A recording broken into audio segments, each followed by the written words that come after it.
Indo British advanced pain clinic నొప్పి మాయం surgery దూరం ఫర్ అపాయింట్మెంట్స్ 9155515563.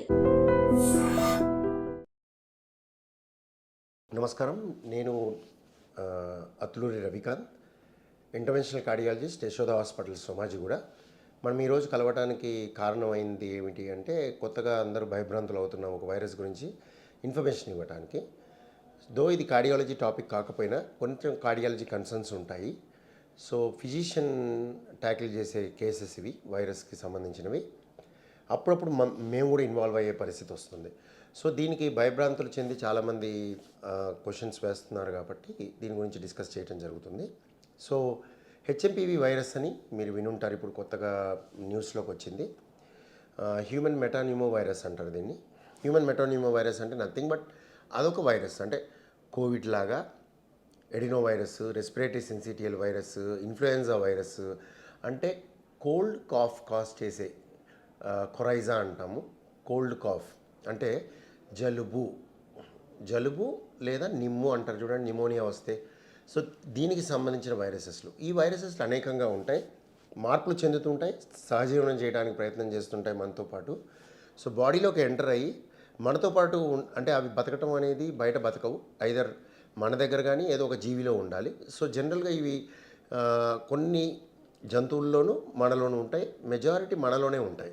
సో ఒక మనిషి నుంచి ఒక మనిషికి స్ప్రెడ్ అవుతూ మొదటి దశలో, అంటే కొత్తగా వచ్చినప్పుడు, ఈ వైరస్ ఒక మార్పు చెంది కొత్త పేరుతో వచ్చిందంటేనే అది కొత్త వైరస్, అంటే కొత్తగా మార్పు చెందడం జరిగిందని అర్థం. మార్పు చెందినప్పుడు అది పర్టికులర్గా హ్యూమన్ బాడీ దాన్ని రికగ్నైజ్ చేయదు. సో కొత్తగా వచ్చినప్పుడు కొంచెం బీభత్సాన్ని సృష్టించే అవకాశం ఉంటుంది. పూర్తిగా కొత్తగా ఉన్నప్పుడు ఏంటంటే కోవిడ్ లాగా పాండమిక్ అంటాం. పాండమిక్ అంటే అనేకంగా మొత్తం ప్రపంచవ్యాప్తంగా వచ్చి ఇబ్బంది కలిగించడాన్ని పాండమిక్ అంటాం. అది వస్తుందని నేను అనుకోవట్లేదు, ఎందుకంటే ఈ వైరస్ చిన్న మార్పుతో వచ్చింది, కొత్త వైరస్ అయినా కూడా దీనికి ఇప్పుడు ఫెటాలిటీ రేట్, అంటే ప్రాణాంతకమైన పరిస్థితి అయితే కనిపించట్లేదు అక్కడ చెప్పిన ప్రకారం, మనకు వచ్చిన న్యూస్ ప్రకారం. సో ఇది వైరస్ అరుదైన వైరస్, కొత్త వైరస్. ఫైనల్గా ఏం చేస్తుంది ఇది? జలుబు, దగ్గు, మెయిన్గా జలుబు, తర్వాత ఫ్లూ, బాడీ ఏక్స్ కానీ, వీక్నెస్ కానీ, మెలైజ్ అంటాం, పని చేయలేని పరిస్థితి ఉండటం, లెగలేని పరిస్థితి ఉండటం, వీక్నెస్ ఉండటం, ఇలాంటివి జరుగుతాయి. అండ్ కొంతమందిలో ఇది లంగ్లోకి వెళ్ళి న్యూమోనియా కూడా కాజ్ చేస్తుంది. సో ఇది కరెక్ట్గా చెప్పాలంటే ఈ ఫ్లూ వైరస్లు అన్నీ ఉన్నాయి కదా, influenza, covid, adeno virus, respiratory syncytial virus, ఇట్లా రకరకాల వైరస్లు ఏవైతే ఉన్నాయో అన్ని వైరస్ల మాదిరే ఇది కూడా అలానే ఇబ్బందిని కలిగించే అవకాశం ఉంటుంది. కానీ కోవిడ్ చేసినంత మహమ్మారిగా ఉండకపోవచ్చు. సో ఇది ఎలా వస్తుంది? ఒకటి, దీని లక్షణాలు మనం ఇప్పుడే చెప్పుకున్నాం. ఎలా వస్తుంది అంటే అన్నిట్లాగే ఒకళ్ళ ముక్కు నుంచి ఇంకోళ్ళ ముక్కుకి వెళ్తుంది. అంటే బాడీ ఫ్లూయిడ్స్ ఒకటి, అంటే బాడీ ఫ్లూయిడ్స్ అంటే నేను ఇప్పుడు మనం ముక్కుని ఇలా అనేసి ఈ పక్కకి ఎక్కడైనా దాన్ని విసర్జించినప్పుడు అది ఎవరైనా టచ్ చేసి అది ముక్కులో పెట్టుకోవడమో చేస్తే అలా జరగచ్చు. ఫోమైట్స్ అంటాం, అంటే ఇక్కడ అక్కడ పడి ఉన్నప్పుడు మన మిశ్రమం, ఇప్పుడు తుమ్మినప్పుడు, దగ్గినప్పుడు మిశ్రమం ఏదైతే తయారవుతుందో అది ఇంకోళ్ళు ముట్టుకొని రావటం, ఇది తక్కువ అవకాశం. మెజారిటీ దగ్గర ఉన్నప్పుడు ఒకళ్ళ ముక్కు నుంచి ఇంకో ముక్కుకి వెళ్ళటం. So through air droplets, so air డ్రాప్లెట్స్గా వస్తాయి. సో దీనికి రాకుండా ఉండాలంటే చేయాల్సిన ప్రక్రియ లైక్ కోవిడ్కి ఎలా చేసామో అలానే దూరంగా ఉండటం, సోషల్ డిస్టెన్సింగ్, మనిషి మాట్లాడుకున్నప్పుడు దూరంగా మాట్లాడుకోవటం, అండ్ దగ్గరికి వచ్చినప్పుడు మాస్క్ వేసుకోవటం. సో ఇంతకు మించి చేయాల్సింది ఏం లేదు రాకుండా ఉండటానికి. అండ్ ఈ వైరస్కి ఇప్పుడు ఇమీడియట్ వ్యాక్సిన్ అయితే దొరకదు, ఎందుకు అంటే కొత్తగా వచ్చిన వైరస్ కాబట్టి దాన్ని ఇంకా రీడ్ చేయాలి, దానికి వ్యాక్సిన్ తయారు చేయాలి. పాలివాలెంట్ వ్యాక్సిన్స్ ఏవైతే ఫ్లూ వ్యాక్సిన్స్ ఇవన్నీ తీసుకుంటారో ఆ వ్యాక్సిన్స్ దీనికి పనిచేస్తాయనే క్వశ్చన్కి ఆన్సర్ లేదు, పనిచేసే అవకాశం ఉండదు మోస్ట్లీ. సో అంటే కోవిడ్ వ్యాక్సిన్ కానీ, మీకు ఇన్ఫ్లుయెన్జా వ్యాక్సిన్ కానీ, మిగతా వైరస్లు ఏవైతే ఉన్నాయో వాటి వ్యాక్సిన్స్ పాలివాలెంట్ వ్యాక్సిన్ అంటాం, ఫ్లూ షాట్స్ అన్ని సీజన్లో తీసుకుంటాం. సో అవి దీనికి పనిచేస్తాయని అనుకోం మనం.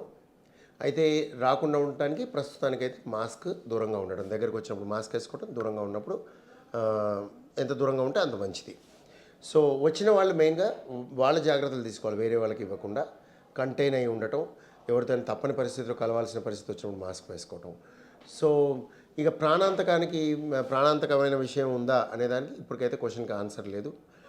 తక్కువగానే ఫెటాలిటీ అనేది తక్కువగానే కనిపిస్తుంది. బట్ హాస్పిటలైజేషన్ ఎక్కువగా అవుతుందని చైనాలో వచ్చిన న్యూస్ ప్రకారం హాస్పిటలైజేషన్ ఎక్కువ అవుతుంది. అంటే కష్టం ఎక్కువ కలిగి, అంటే వీక్నెస్, లెగలేని పరిస్థితి, బాడీ ఏక్స్, జ్వరము, జలుబు, తర్వాత కొంతమందిలో న్యూమోనియా, సో లంగ్ ఎఫెక్ట్ కావటం, ఇలాంటివి అవటం వల్ల హాస్పిటలైజేషన్ ఎక్కువగా అవుతుంది అనేది ఒకటి. తర్వాత ఇది మన దగ్గరకు వస్తుందా లేదా అనేది క్వశ్చన్ మార్క్.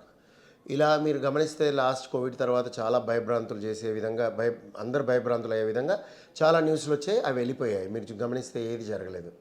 అప్పటి నుంచి ఇప్పుడు తీసుకుంటే కేరళలో ఏదో జరిగింది, అక్కడ జరిగింది, ఇక్కడ జరిగిందని చెప్పడం జరిగింది, కానీ ఎవరికి ఏమీ హాని జరగలేదు, కొత్తగా జరిగిన ఇబ్బందులు ఏవీ లేవు. అండ్ ఇంకోటి మీరు తెలుసుకోవాల్సింది, ఇప్పుడు కోవిడ్ అనేది ఇప్పటికీ ఉంది, అది మనతో సహజీవనం చేస్తుంది. సో ఏ వైరస్ వచ్చినా ఫైనల్గా మనతో సహజీవనం చేయాల్సిందే, మనం వాటితో సహజీవనం చేయాల్సిందే. సో మనం మెయిన్గా భయం వదిలేసి, ఇది వస్తుందా రాదా ఏం చేయాలనే భయం వదిలేసి జాగ్రత్తగా ఎప్పుడులాగానే సీజన్లో, జలుబు దగ్గు సీజన్లో అందరూ కూడా దూరంగా ఉండి మాట్లాడటం, ఎవరికైనా ఎస్పెషల్లీ ఫ్లూ సిమ్టమ్స్ ఉన్నవాళ్ళు వాళ్ళే దూరం జరిగిపోవడం చేయాలి. తప్పని పరిస్థితుల దగ్గరకు వచ్చినప్పుడు మాస్కులు వేసుకోవాలి. ఇవి ప్లస్ హ్యాండ్ వాష్, ఆ టెక్నిక్స్ అన్నీ యథాతథంగా ఉంటాయి. ఫోమైట్స్ నుంచి వచ్చే ఆ తక్కువ శాతం కూడా తగ్గే అవకాశం ఉంటుంది. సో ఈ జాగ్రత్తలు తీసుకుంటే సరిపోతుంది. భయం విడిచి సేఫ్గా ఉండే ప్రయత్నం చేయండి. నమస్కారం.